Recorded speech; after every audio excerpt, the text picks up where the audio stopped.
She had transferred her soul into the world chalice, which now carried her will and ambitions.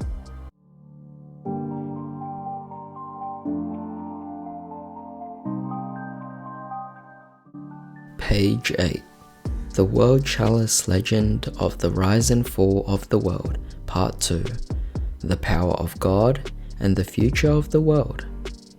Crusadia revived. Years had passed since the day of that tragedy. While Aurum was wounded in the aftermath, Ningirsu knocked him unconscious and took with him the body of Ib, as well as the sword she was impaled with. Although Aurum was physically and mentally injured, he realized the danger of what Ningirsu planned to do, and decided to search for whatever remained alive on their distant star, in order to stop Ningirsu from doing something truly irredeemable. To start, he discovered a crawler and restored its functions using the ability of the mechanites he now carried inside himself, and succeeding in melding minds with it.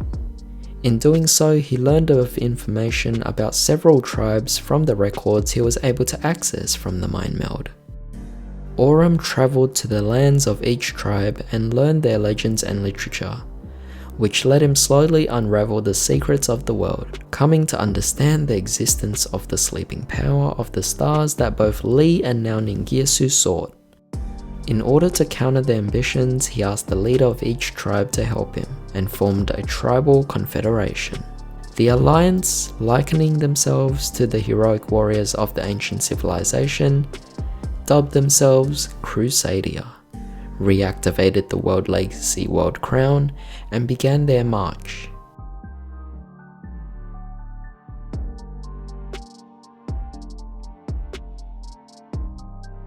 The Other Inhabitants of the World by Aurum and Co. Ningirsu, who took Ib's body and Aurum's sword. Ever since the day of that tragedy, Ningirsu was purely driven by a single wish. To him, there was no point in a world without Ib, and if he could see her smile one more time, it didn't matter what he would have to do. Thanks to the cause of the mechanites he recovered from the 6 slaughtered nightmares, he learned the truth of the world, and by using lost technology, he constructed a body to house the soul of Ib. Next, he decided to create a world fit for her. Driven by an unwavering sense of purpose, Ningirsu began to build the Divine Gate Babel.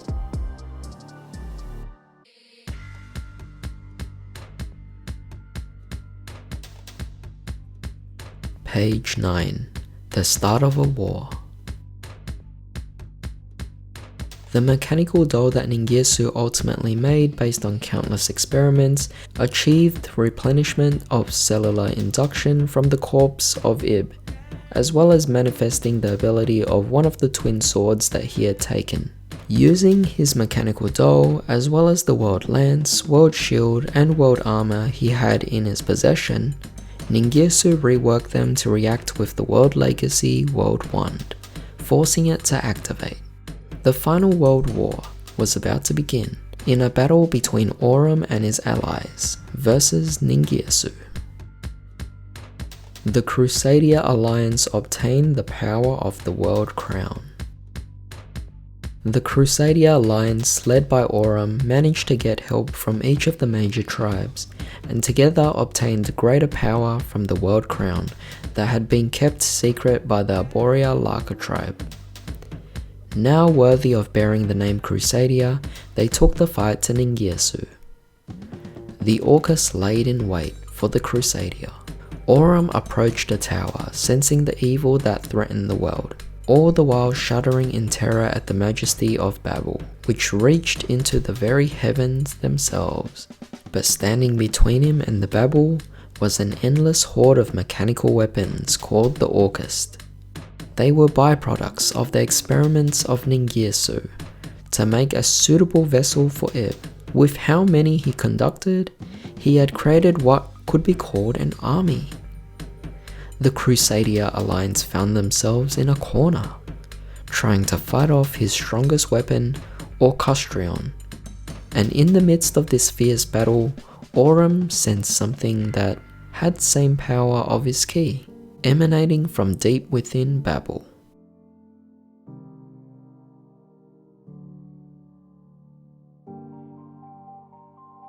Page 10. The Power of the World Wand. The Shining Babel continued to grow and grow. The real goal of Ningirsu was not to build Babel up to the heavens, but rather to drop the world wand from orbit in order to destroy the Earth's core via kinetic bombardment. Then the world ark that slept deep underground would awaken, whose authority over life and death would allow Ningirsu to revive the soul of Ib. And following that, he planned to release the power of the Great Darkness sealed deep within the Earth's core and use it to transform the revived Ib into the world's new goddess, the rebuilder of worlds. Aurum rushed towards the mechanical doll responsible for initiating this plan, but found himself blocked by Ningirsu and his Orcus hordes, and was dragged in a fierce battle. Ultimately, the world wand did drop, and the earth screamed in agony.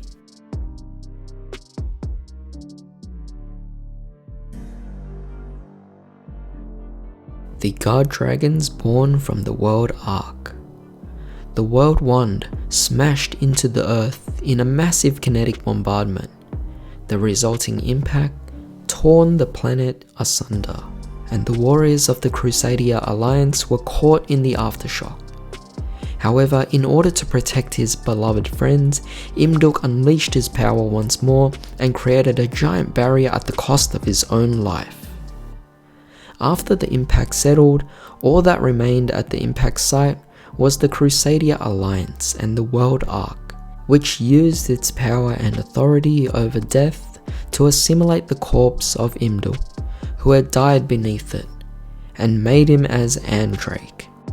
And to make matters worse, the aftershock of its power ran through the cracked and exposed core of the Earth, and reached all of the world legacies across the planet, which caused the dragons to awaken.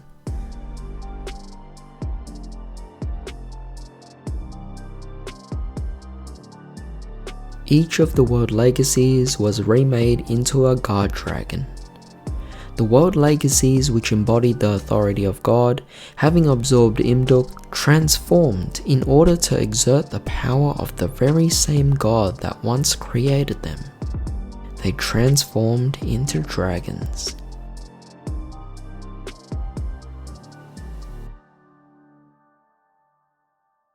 Page 11. Li's soul managed to revive. Ningirsu, carrying the body of Ib, headed for the mechanical doll. With the power of the key transplanted into it, Ningirsu would be able to control the dragons.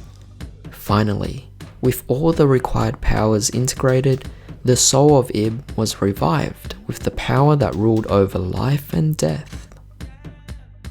But the smile on the mechanical doll's face was not the one he wanted.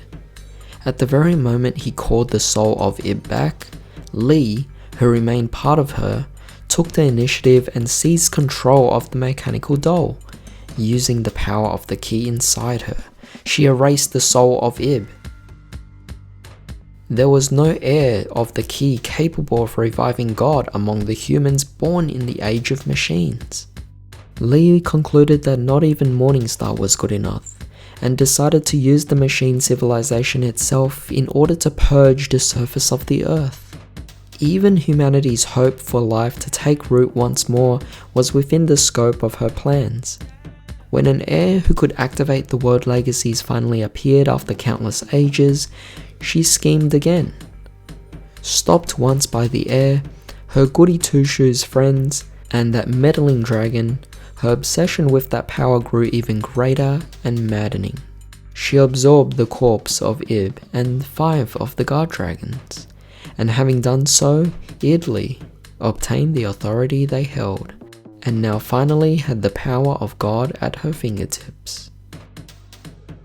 The terrifying power of Idli, and a single ray of hope.